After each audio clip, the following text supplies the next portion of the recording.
Hello everyone and welcome to Hanging Pawns, this is Stepan. I'll continue the coverage of round 6 of the Chess Candidates tournament with a very exciting game between Fabiano Caruana and Alexander Grischuk. Before round 6, Caruana was in first place with 3.5 out of 5, an excellent score, while Grischuk was at 50% with 2.5, which is still okay.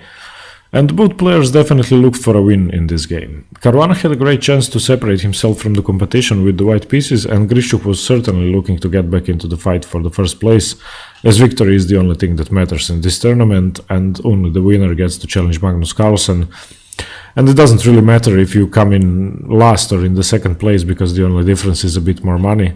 And I think all players should definitely push for wins and risk their games, even at the cost of a loss, because drawing games will lead you nowhere in the candidates.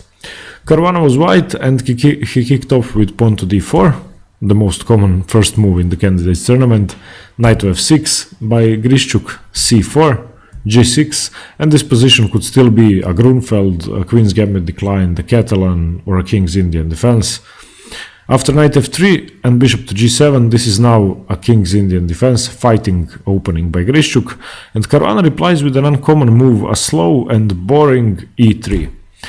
He's perhaps trying to get Grischuk out of his preparation and surprise him, but I think he should have gone for a more fighting continuation. Perhaps not the main line King's Indian, which is very well trodden and theoretically known, but there are many fighting variations which could have also taken black on the wrong foot.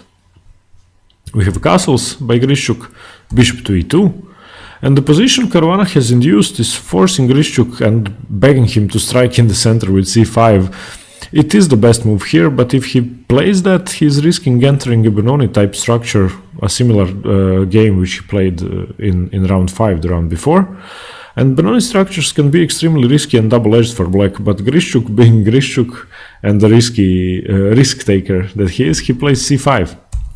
And after d5 by Caruana and d6, this King's Indian defense has now turned into a weird Benoni hybrid, which I'm sure both players were at least a bit unfamiliar with, and they definitely didn't know the best moves in the position, as would have happened had they played the main line King's Indian. We have knight to c3, e takes d5, c takes d5, and d6. This is now the main line Benoni, almost the main line Benoni position. Knight to d2, a thematic idea in Benoni structures. Caruana is transferring the knight from f3, where it wasn't doing that much, and planning to place it on c4, the ideal square for it, considering the main weakness in black's position, and one thing white has to strike at, which is the d6 backwards pawn. And it's a great move by Caruana. Grischuk replies with knight to a6, planning to play the knight on c7, attacking d5. Castles, knight to c7, now striking at d5, and d4. He had to defend d5 as it was now attacked twice. Rook to e8 by Grischuk, developing the rook on the semi-open file and pressuring e4. We have a4 by Caruana, another common move in the Benoni, with which white is preventing black from playing b5 comfortably and expanding on the queen side. Rook to b8, reinforcing b5. f3 by Caruana, adding more support to e4, and now a6. Now Grischuk is definitely attempting to push with b5, and Caruana stops it by locking down the pawn structure with a5. Now if Grischuk ever plays b5, Caruana will be able to take en passant and ruin black's pawn structure. We have bishop to d7 by Grischuk, developing and attempting to transfer the bishop to b5 from a square from which it would control the main action of the game. Knight to c4. Caruana has a dream position for any player with white against the Benoni. He's controlling all the key breaks for black, and he does stand much better, both positionally and practically speaking. Grischuk now responds with bishop to b5, threatening to capture the beautiful c4 knight, and Caruana just lets it go. There's no point in retreating, it would be a loss of tempo. He plays bishop to g5, pinning the f6 knight to the queen, and we get an exchange. Bishop takes c4, bishop takes c4, and in this position Grischuk strikes with b5, which wasn't the best move, and Caruana takes en passant. And after rook to b6, rook takes b6, it's now clear that Caruana stands much better here. He has a formidable central pawn structure which is controlling the entire board and almost splitting black's position in half. It's disrupting the coordination of the pieces for Grischuk. And his pieces also, Caruana's pieces also stand much better, and he has two weaknesses to exploit, the a6 pawn and the d6 pawn, but in return his b2 pawn will also need some tending to and defending. And he does play knight to a4 here, immediately defending b2 and gaining a tempo on the rook. Rook to b4, b3, solidifying his position, queen to c8, bishop to f4, striking at the weak d6 pawn, queen to d7, defending, rook to a2, preparing to double rooks and activating his rook a bit more along the second rank, knight to h5, striking at the bishop, and the bishop retreats to e3. And here Grischuk retreats the rook, he plays rook b to b8. And Caruana responds with queen to d2, which is a wonderful move, showing his skill level, and this is why he is one of the top players in the world. It's a great centralizing move, and now he's giving himself a possibility to play bishop h6 if the knight wants to get back into play, and he can actually force him away from h5 by playing g4. And he's also threatening to enter the Grischuk's queen side with queen to a5 if possible, and if he thinks the move would be good. Here Grischuk plays knight to b5, getting his knight into action, and g4 by Caruana. He shows a real fighting spirit with this move, as he should if he wants to stay in the lead at the tournament. And the knight retreats to f6, and knight to b2 now by Caruana. A bad move, as it allows Grischuk to play a very energetic piece sacrifice, which he unfortunately didn't see. If he had played it, it would have brought him complete equality and perhaps even a bit better position. What he could have done is that he could have taken the pawn on e4 or the pawn on g4 with the knight, giving up a piece for 2 pawns and several tempi, which would give him an interesting position, but definitely much better than it is now.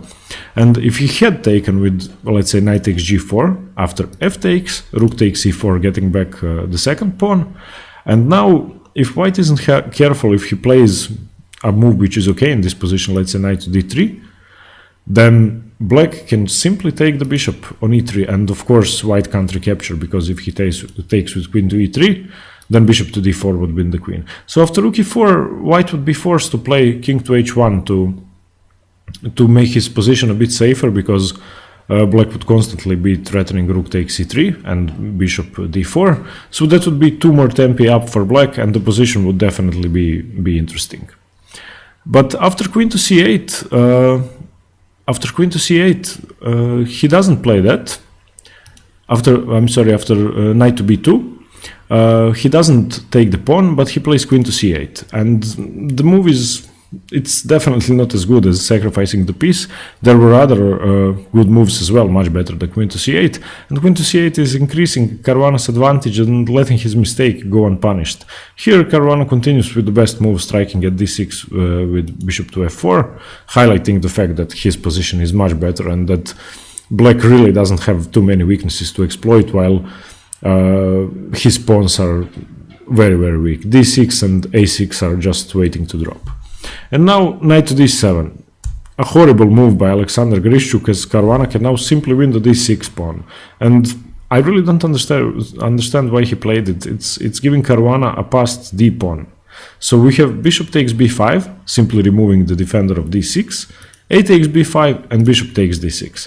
And he now stands much better. He has a very dangerous passed d pawn and a clear material and positional advantage. And queen to c8 by Grischuk was the blunder that led to this mess for him. So we have a rook to b6, attacking the bishop. It retreats to g3, c4, b takes, queen to e2, striking at c4 once again. And Grischuk defends with b4. Caruana now gains the tempo on the rook with bishop to d6, and after the rook retreats to b6, attacking the bishop, Caruana goes back, and we have a repetition: rook to b4, bishop d6, rook b6, and Caruana repeated here once again. He should have played bishop to a3 with an almost completely winning position, forcing Grischuk to retreat and worsen his pieces even more, and instead he played bishop to g3 once again, which was a threefold repetition, and they agreed to draw. A draw, and Caruana has an extra pawn, and not just any extra pawn, it's a passed pawn 3 squares away from queening. Any exchanges would favor him, and the position was easily convertible. I guess he must have been in horrible time trouble to allow himself to miss such an easy win. But yeah, it has to be crushing for him that he missed this win, especially as it would have brought him to 4.5 and he would have been the sole leader in the tournament, and now he's sharing first place with Mamedyarov. But okay, a draw is still an okay result for him. But really, I mean, you have a 30-second increment, and he should have seen that his position is much better. Why repeat here? Just look at the pawn structure for white. Look at the pieces, and perhaps he was afraid of Grischuk's c4 pawn, and if he played bishop to a3, Grischuk could have pushed c3 immediately. But the pawn is easily stopped. Caruana can just play rook c1, rook c2, and the pawn is stopped and won. So yeah, anyway, with this win, or I'm sorry, with this draw, Caruana is now still in first place, but sharing it with Mamedyarov. They are both at 4 out of 6, and Grischuk is in second with 2 more players with 3 out of 6. The candidates tournament is still definitely far away from over, but as we reach the halfway mark, round 7, which is played on Sunday, players will have to start playing more aggressively and going for wins, even if it means risking to lose, if they wish to have a chance at the title. Okay everyone, thanks very much for watching. I hope you learned something from this weird King's Indian Benoni hybrid. If you liked the video and want to see more chess analysis, please consider subscribing, and see you soon for more games from the candidates. Cheers, bye!